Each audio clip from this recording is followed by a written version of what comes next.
বাংলাদেশের শতকরা ৯৫% মসজিদের সভাপতি ওই এলাকার সবচেয়ে খারাপ, নিকৃষ্ট, গাঞ্জাখোর, চামার, মদখোর, জুয়াখোর, টাকনোর নিচে কাপড় পরিধান করে দাড়ি কাটে, ও হচ্ছে মসজিদের সভাপতি। বাস্তবে গিয়ে চেক করে দেখেন তো। আপনি কি মনে করছেন যে ও কোনো পরহেজগার ব্যক্তি, তাকে দিয়ে মসজিদের কোনো উপকার হবে? এবার সভাপতির কথা ছেড়ে দিলাম, এবার আপনার কাছে আসি। রাসূল সাল্লাল্লাহু আলাইহি ওয়াসাল্লাম 400 শতাব্দী পর্যন্ত সালাফগণ তাদের জীবনের সূচনা করেছেন, পড়াশোনার সূচনা করেছেন মসজিদ দিয়ে। আর আমাদের বর্তমান সময়ে শতকরা 99% মুসলমানের সন্তানেরা তাদের জীবনের সূচনা করে বেরাকার কেজি স্কুল দিয়ে। আপনি ঠিক বলছেন, আপনার সন্তানই তো কেজি স্কুলে যায়, ব্রাকে যায়, মসজিদে যেতে পারে। শয়তান অবকাঠামোকে উল্টিয়ে দিয়েছে। যেই জায়গায় সবচেয়ে ভালো শিক্ষকটা থাকার কথা ছিল মসজিদে, ওই জায়গায় সবচেয়ে নিম্ন কোয়ালিটির শিক্ষকটা হচ্ছে মসজিদে। যেই জায়গায় মসজিদের সভাপতি হওয়ার কথা ছিল সবচেয়ে পরহেজগার ব্যক্তি, ওই জায়গায় মসজিদের সভাপতি হচ্ছে সবচেয়ে নিকৃষ্ট চামার। যেই জায়গায় মাহফিলের সভাপতি হবে ওই এলাকার সবচেয়ে ভালো পরহেজগার বান্দা, সেই জায়গায় মাহফিলের সভাপতি হয় ওই এলাকার কোনো এক রাজনীতিবিদ, কোনো এক শিরকের সাথে আপোষকারী, কোনো এক টাকনোর নিচে কাপড় পরিধানকারী, কোনো এক জুয়াখোর, মদখোর, গাঞ্জাখোর, যে রাত দিন কুকুর শ্রীগালদের মতো জীবনযাপন করে, সে হচ্ছে মাহফিলের সভাপতি। তো এখন জনগণ কিভাবে তাদেরকে দিয়ে উপকৃত হবে? এই যে পুরো সিস্টেমটা পরিবর্তন হয়ে গেছে, এই সিস্টেমটা কে পরিবর্তন করেছে? শয়তান আমাদেরকে ওয়াসওয়াসায় ফেলে পুরো সিস্টেমই পরিবর্তন করে দিয়েছে। শয়তান কেন সিস্টেম পরিবর্তন করলো?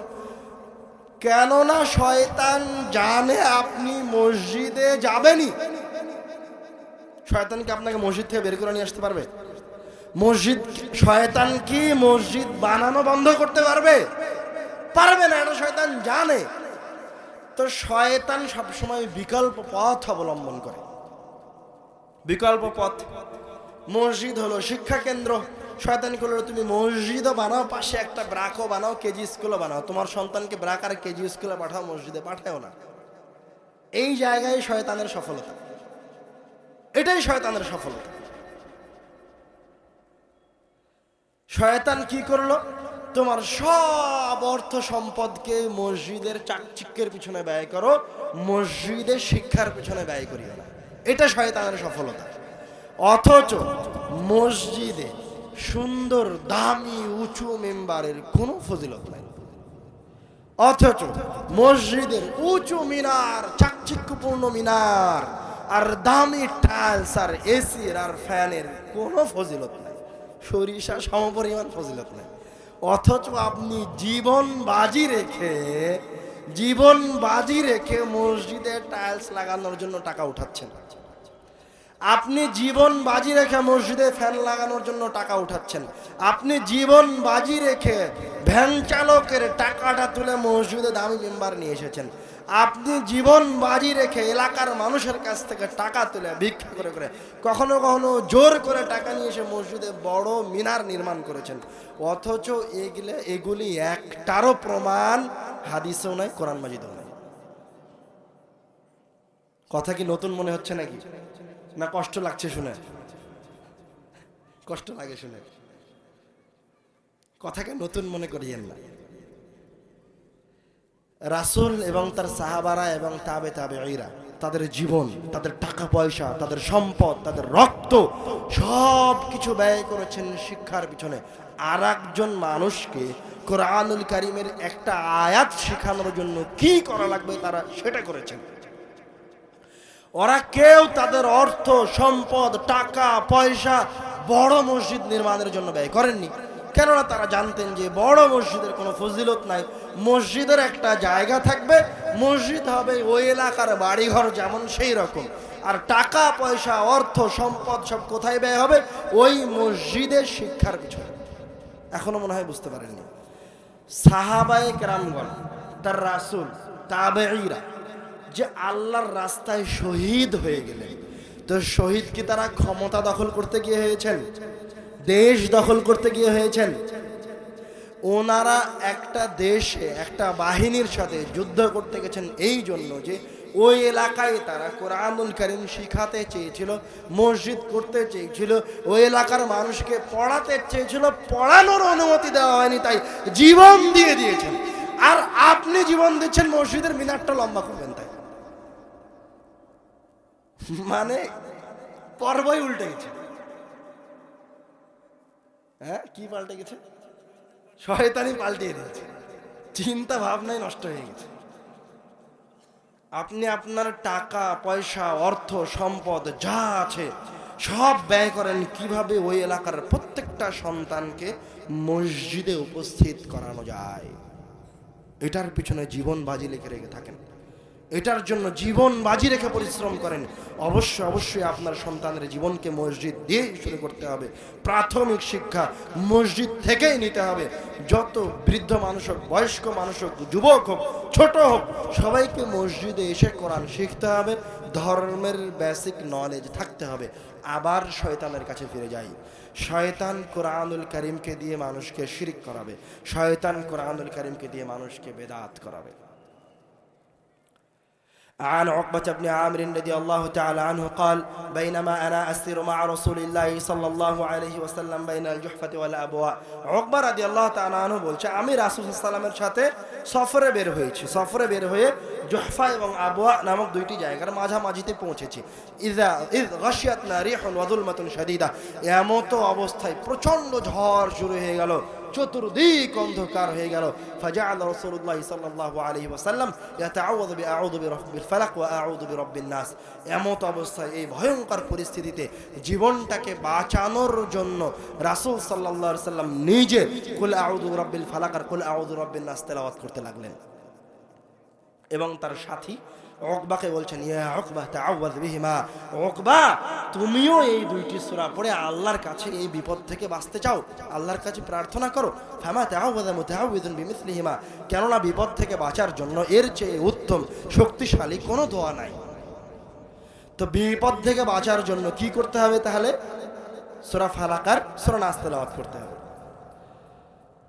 রাসূল সাল্লাল্লাহু আলাইহি ওয়াসাল্লামের নিকট থেকে প্রমাণিত হয়েছে যে শয়তান আর আবু হুরায়রা রাদিয়াল্লাহু তাআলা আনহুর লম্বা হাদিসের একটা অংশ, যখন তোমরা ঘুমাতে যাবা তখন তোমরা আয়াতুল কুরসি তেলাওয়াত করো। ফাইন্নাহু লান ইয়াজালা আলাইকা মিনাল্লাহি হাফিজুন ওয়ালা ইয়াকরুবুকা শাইতান। যদি আয়াতুল কুরসি পড়ে ঘুমাতে যাওয়া হয় বা আয়াতুল কুরসি তেলাওয়াত করা হয়, তাহলে আল্লাহ রাব্বুল আলামিন নিজে আপনাকে বিপদ থেকে বাঁচানোর জন্য, আপনার অর্থ সম্পদকে বাঁচানোর জন্য আপনার একজন বডিগার্ড হিসেবে একজন ফেরেশতাকে নিযুক্ত করবেন। সুবহানাল্লাহ। আরেকটা হাদিসে আসে, আয়েশা রাদিয়াল্লাহু তাআলা আনহা বলছেন, যখন রাসূল সাল্লাল্লাহু আলাইহি ওয়াসাল্লামের পরিবারের কেউ অসুস্থ হতো তখন রাসূল সাল্লাল্লাহু আলাইহি ওয়াসাল্লাম তার শরীরে নাস ফালাক সূরা ইখলাস এবং সূরা ফালাক এবং সূরা নাস পড়ে ফু দিতেন। কুল আউযু বিরাব্বিল ফালাক এবং কুল আউযু বিরাব্বিন নাস পড়ে ফু দিতেন। আরেক হাদিসে আয়েশা রাদিয়াল্লাহু তাআলা আনহা বলছেন যে রাসূল সাল্লাল্লাহু আলাইহি ওয়াসাল্লাম যখন নিজে অসুস্থ হতেন তখন নিজেও তার শরীরে সূরা ফালাক এবং সূরা নাস পড়ে ফু দিতেন। আরেক হাদিসে আসছে, এটাও আয়েশা রাদিয়াল্লাহু তাআলা আনহা থেকে, তিনি বলেন রাসূল সাল্লাল্লাহু আলাইহি ওয়াসাল্লাম যখন মুমূর্ষু তখন আয়েশা রাদিয়াল্লাহু তাআলা আনহা বলছেন, কুনতু আকরাউ আলাইহা ওয়া আমসাহু বিয়াদি আলাইহি। তখন আমি আয়েশা রাসূল সাল্লাল্লাহু আলাইহি ওয়াসাল্লামের হাতটা ধরে সূরা ফালাক আর সূরা নাস তেলাওয়াত করছিলাম আর তার শরীরটা মাসাজ করছিলাম। মানে এই দুইটি সূরা পরে আল্লাহর কাছে আরোগ্য প্রার্থনা করছি, বিপদ থেকে বাঁচার জন্য। সূরা ফালাক আর সূরা নাস, বিপদ থেকে বাঁচার জন্য, সেটা যেই ধরনেরই বিপদ হোক, সূরা ফালাক আর সূরা নাস। শয়তান থেকে যে কোনো ধরনের নিকৃষ্ট থেকে বাঁচার জন্য আয়াতুল কুরসি, আল্লাহু লা ইলাহা ইল্লা হুয়াল হাইয়ুল কাইয়ুম, এই আয়াতটা এছাড়াও সূরা ইখলাসের কথাও কোথাও কোথাও বলা হয়েছে, এছাড়াও আরও কিছু আয়াতের কথা বলা হয়েছে, আমভাবে কোরআনুল কারীমের কথা বলা হয়েছে, বিশেষভাবে সূরা ফাতিহার কথা বলা হয়েছে। তো যে কোনো ধরনের বিপদ আপদ অসুস্থতা থেকে বাঁচার জন্য কোরআনুল কারীমের আয়াত তেলাওয়াত করতে বলা হয়েছে।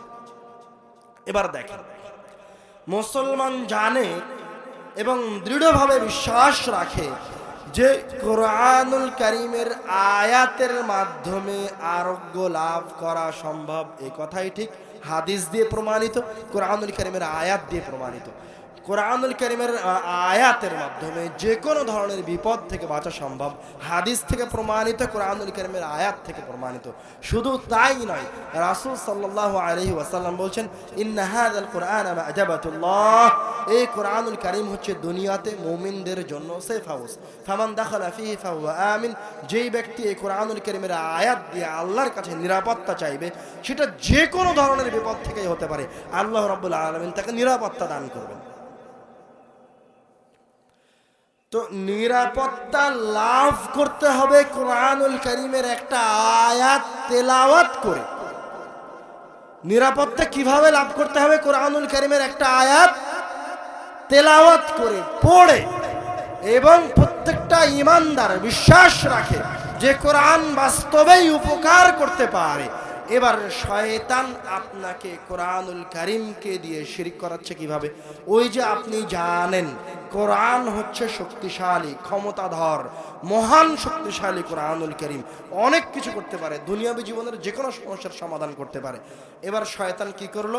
শয়তান করলো কি, কোরআনুল কারীমের আয়াতগুলিকে সংখ্যায় রূপান্তরিত করলো, সংখ্যায় রূপান্তরিত করে তাবিজের ভিতরে ঢুকিয়ে দিয়েছে।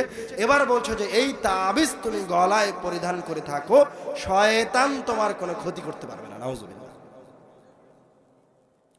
আপনি কি বুঝতে পারছেন শয়তান কোরআন মাজিদ দিয়ে কিভাবে আপনাকে শিরকে নিয়ে আসলো? যেই পীর সাহেব আপনাকে তাবিজ দিচ্ছে, ও কিন্তু এই কথা বলেই তাবিজ দিচ্ছে যে এই তাবিজের ভিতরে কোরআনুল কারীমের আয়াত লেখা আছে, অথচ আপনি কোরআনুল কারীমের আয়াতকে তাবিজে ঢুকিয়ে গলায় নিয়ে ঘুরছেন, আর আপনি মুশরিক। আশ্চর্য! শয়তান ওসিলা অবলম্বন করবে আপনাকে মুশরিক বানানোর জন্য। ওসিলার মাঝে একটা ওসিলা হচ্ছে কোরআন মাজিদ। শয়তান কোরআনুল কারীমকে দিয়ে আপনাকে বেদাত করাবে। যেমন কোরআন তেলাওয়াত ছিল যতক্ষণ পর্যন্ত আপনি জীবিত আছেন, সবগুলি হাদিস। রাসূল যখন মুমূর্ষ, তখনও আয়েশা রাসূল সাল্লাল্লাহু আলাইহি সাল্লামের সুস্থতা কামনা করছে কোরআন তেলাওয়াত করে। কোনো একটা হাদিস নাই, কোন কোরআনুল কারীমের একটা আয়াত নাই যে মানুষের মারা যাওয়ার পর তার জন্য কোরআন তেলাওয়াত করার বিধান আছে। কিন্তু শয়তান ওই হুকুমটাকে পরিবর্তন করে দিয়েছে। ওর জীবনে কোনোদিন মরা পর্যন্ত কোনোদিন কোরআন তেলাওয়াত করেনি। ওর ছেলে মেয়ে কোনোদিন ওই বাপকে কোরআন শিখায়নি, ওই বাপ মা কোনোদিন ওই সন্তানকে কোরআন শিখায়নি। কিন্তু ওই সন্তান আর ওই বাপ মা যখনই মরে গেছে, লাশ হয়ে উঠানে পড়ে আছে, তখনই এবারকার মসজিদের হাফেজদেরকে, মক্তবের হাফেজদেরকে, হিফজখানার হাফেজদেরকে কোরআনুল কারীম নিয়ে লাশের চতুর্পাশে বসিয়ে দিয়েছে কোরআন খতম করবে। কথা কি বুঝতে পারছেন? তো তার কোরআন তেলাওয়াত ছিল উনি যতক্ষণ জীবিত বেঁচে আছে। তো শয়তান ওকে জীবিত অবস্থায় কোরআন তেলাওয়াত করার সৌভাগ্য দেয়নি। ও তো ইহকালীন জীবনে যখন বেঁচে ছিল তখন কোরআনকে অপমান করেছে, মরার পরে আর একটু অপমান করে জান্নাতের জাহান্নামের রাস্তাটাকে আর একটু পরিষ্কার করে নিচ্ছে। ও করছে, ওর বাবাও করছে, ওর ছেলেও করছে। তো শয়তান এইভাবে আপনাকে কোরআনুল কারীমকে দিয়ে বেদাত করাবে। কেননা এই ইবাদত কোনোদিন রাসূল করেননি, এই ইবাদত কোনোদিন তার সাহাবারা করেননি। শয়তান জানে যে আপনি কোরআন তেলাওয়াত করবেন, কোরআন তেলাওয়াত থেকে আপনাকে বের করা সম্ভব নয়। তো কোরআন তেলাওয়াতটা যেন আপনি সঠিক সময়ে না করতে পারেন, শয়তান সবসময় ওই চেষ্টায় থাকবে। এখনো মনে হয় বুঝতে পারেননি শয়তান। আপনি 5 ওয়াক্ত মসজিদে সালাতে যান, শয়তান আপনাকে মসজিদে যাওয়া থেকে আটকাতে পারেনি। শয়তান বুঝে গেছে যে সম্ভব নয় আপনাকে মসজিদ থেকে যাওয়ানো। তখন কি করা যায়? আপনি সঠিক পদ্ধতিতে সালাত আদায় করেছেন, সালাত শেষে শয়তান এবার আপনার মাঝে রাসূলকে অপমান করার জন্য একটা বেদাত ঢুকিয়ে দিয়েছে। সালাতটা শেষ হতে এবার সবাই মিলে একসাথে হাত তুলে মোনাজাত করছে। সালাতটা আদায় করে সালাত যখন শেষ হলো এবার সবাই মিলে রাসূলকে অপমান করে মসজিদ থেকে বের হয়ে যাচ্ছে। মজাই মজা। কথা কি বুঝতে পারছেন? প্রত্যেকটা জায়গায় জায়গায়, প্রত্যেকটা ক্ষেত্রে ক্ষেত্রে শয়তান এইভাবে আমাদের ইবাদতকে, আমাদের সিস্টেমটাকে পরিবর্তন করেছে। কথা কি বুঝতে পারছেন? দেখেন সালাতে বেদাত নিয়ে এসেছে। দেখেন মানুষের মৃত্যু ব্যক্তি যখন সে মারা যাবে তখন বলছেন আলাক্কিনু আসহাবাকুম লা ইলাহা ইল্লাল্লাহ। যখন বোঝা যাচ্ছে এই মরেই যাবে, আর বেঁচে থাকবে না, তখন তুমি তাকে কালেমা পড়াও। আর যতক্ষণ পর্যন্ত তুমি তার সুস্থতা কামনা করছো ততক্ষণ পর্যন্ত তুমি তার পাশে বসে নাস ফালাক ইখলাস পড়তে থাকো, দোয়া পড়তে থাকো। কিন্তু শয়তান সব সিস্টেমগুলিকে পরিবর্তন করেছে। শয়তান আপনার মসজিদের সভাপতি ভালো মানুষ রাখতে দেয়নি, শয়তান আপনার মাহফিলের সভাপতি ভালো মানুষ রাখতে দেয়নি, শয়তান আপনাকে সঠিকভাবে ইবাদত করতে দেয়নি।